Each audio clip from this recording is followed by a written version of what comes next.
Hello everyone, আসসালামু আলাইকুম। Welcome to my blogs. কেমন আছেন সবাই? আশা করছি সবাই ভালো আছেন। আল্লাহর অশেষ রহমতে আমরাও সবাই ভালো আছি আলহামদুলিল্লাহ। চলে আসলাম নতুন আরও একটি ব্লগ নিয়ে আপনাদের সবার মাঝে। আজকে সকাল থেকে ব্লগটি শুরু করছি। সকালে বাচ্চাদের নিয়ে স্কুলে যাচ্ছিলাম। আসলে সকালে ঘুম থেকে একদমই উঠতে ইচ্ছে করে না, তাও উঠতে হয়। তো রিদিশাকে নিয়ে স্কুলে যাচ্ছি। ও সকালবেলা ঘুম থেকে একদমই উঠতে চাচ্ছিল না। তো যাই হোক, ওকে স্কুলে দিয়ে তারপর বাসায় আসলাম। বাসার কিছু কাজ ছিল, ওগুলো শেষ করলাম। তারপর চলে যাচ্ছি এখন আবার আমার অফিসের উদ্দেশ্যে। আসলে সকালবেলা এত কাজের চাপ থাকে যে কোনটা রেখে কোনটা করব বুঝে উঠতে পারি না। অনেক সময় দেখা যায় অনেক ভিডিও স্কিপ করে যাই, সবগুলো তো আসলে দেওয়া হয় না। তো এই তো চলে আসলাম অফিসের কাছে। এখন প্রায় 1:30টার মতো বাজে। আমার অলওয়েজ লেটই হয় অফিসে আসতে আসতে, কিছু করার নেই। আমি বাসার সব কাজ করে তারপরে অফিসে আসি। তো এখন অফিসে যাব, কিছু কাজ করব। আমাদের অফিসে খুব সুন্দর একটা কিউট বিল্লি এসছে। তো ওই বিল্লি একটা আন্টি নিয়ে এসেছিল। আন্টির সাথে আমি আবার তার বাসায় গিয়েছিলাম। যেহেতু উনি আমাদের ক্লায়েন্ট ছিল, কিছু প্রোডাক্টস ছিল। তো আমার বাসার পাশেই অফিসের পাশেই ওনার বাসা। তো ক্লায়েন্ট বলেছিল যে আপু একটু আমার প্রোডাক্টগুলো দেখে যান, আর ওনার কিছু শ্যুট করতে হবে। তাই আমরা গিয়েছিলাম ওনার বাসায়। অনেক ভালো ছিল এই আপুটা।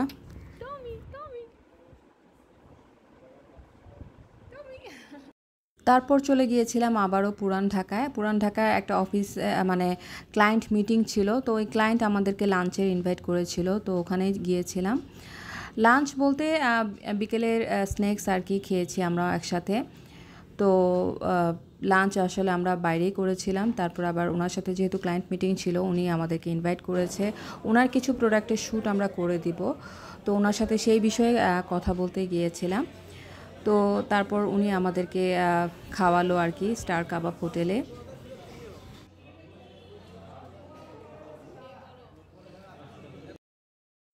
তারপর আমরা অর্ডার দিয়েছিলাম এখানের নান, তারপরে হচ্ছে একটা রায়তা ছিল, তারপরে চিকেন তান্দুরি ছিল। সব কিছুই খেয়েছি আমরা একটু একটু করে।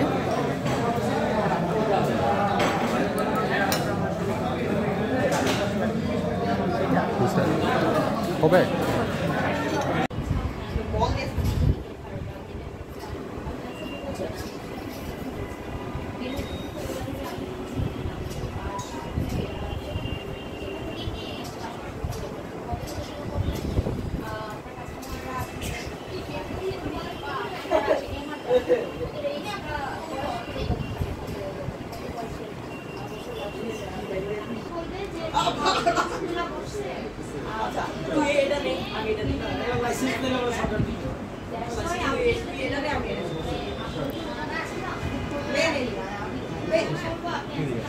আমাদের গেমিং জোন কোথায় আছে খুঁজে, শুধু আমি না আর অনেকেই আছে।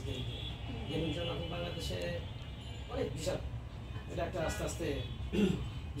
তারপর গিয়েছিলাম একটা গেমিং জোনে। ওখানে আমাদের একটা শ্যুট ছিল। আসলে আমাদের আউটডোর শ্যুটগুলোই বেশি হয়, কারণ ক্লায়েন্টদের ডিমান্ড থাকে যে ওনাদের শপে বা ওনাদের শোরুমে যে শ্যুট করার জন্য, তাই আমাদের আউটডোর শ্যুটগুলো বেশি হয়। তো আমরা শ্যুট করলাম একটা গেমিং জোনে। শ্যুট শেষ করে তারপর এখানে আসলাম আরেকটা শ্যুট করার জন্য। তারপর আমরা ভাবলাম একটু স্ন্যাক্স খেয়ে নিই। তো এখানে একটু কেক, পেস্ট্রি শপের কেক খেয়ে নিচ্ছিলাম সবাই মিলে। তারপর অর্ডার দিয়েছিলাম একটা দই ফুচকা, আর এই দই ফুচকাটা এত ইয়ামি ছিল। তবে এটা অবশ্য আমাদের যে ক্লায়েন্ট শপ ছিল ওনাদের কাছ থেকে আমরা এটা ফ্রি পেয়েছিলাম। ওনারা বলেছে আপনারা এটা টেস্ট করে দেখেন।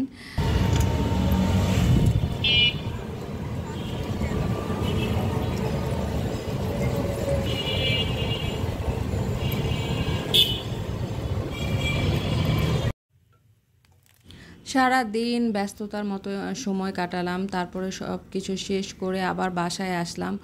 বাসায় এসে বাচ্চাদের জন্য আবার কিচেনে ঢুকলাম। কিচেনে ওরা বলছিল একটু নুডলস খাবে। তো ভাবলাম যে আজকে ওদের জন্য একটু চিকেন ভেজিটেবল নুডলস রান্না করে দেই। অনেক দিন ধরেই বলছিল মাইশা যে আম্মু নুডলস তোমার হাতের খাওয়া হয় না। তো আমি চেষ্টা করি ওদের ডিমান্ড অনুযায়ী সব কিছু তৈরি করে দেওয়ার জন্য। তো এই তো তাই চলে আসলাম কিচেনে এসে ওদের পছন্দ মতো ম্যাগি নুডলস রান্না করে দিলাম। তারপরে ভাবলাম যে একটু পাটিসাপটা পিঠা তৈরি করে ফেলি। বাসায় অবশ্য খেজুরের গুড় ছিল, আর যেহেতু নভেম্বর মাস স্টার্ট হয়ে যাবে কিছু 2 দিন পরেই, তো ভাবলাম যে এখনই আমরা একটু শীতের আমেজ স্টার্ট করে দেই।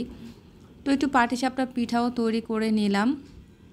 আর আমার পাটিসাপটা পিঠাগুলো যখন তৈরি করছিলাম আমার কাছে মনে হচ্ছিল যে পিঠাটা আমি যেভাবে চাচ্ছিলাম সেরকম মন মতো হচ্ছিল না।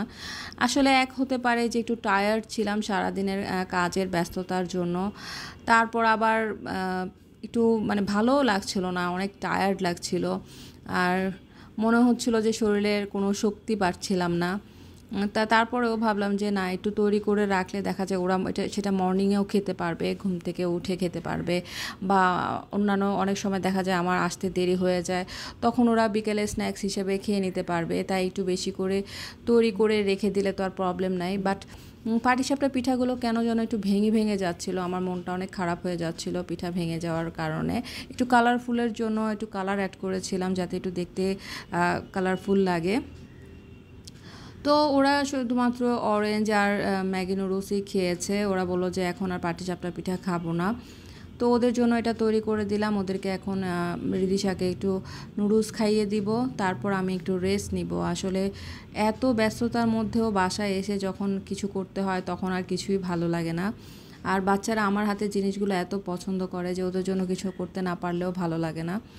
তো আজকে এই পর্যন্তই। আমার ব্লগটি কেমন লাগলো আমাকে জানাবেন। ভালো লাগলে অবশ্যই আমার চ্যানেলটির পাশে থেকে বেশি করে লাইক, সাবস্ক্রাইব, কমেন্ট করবেন। আর হ্যাঁ, যারা যারা আমার ভিডিওটি দেখবেন তারা অবশ্যই শেয়ার করবেন। আল্লাহ হাফেজ।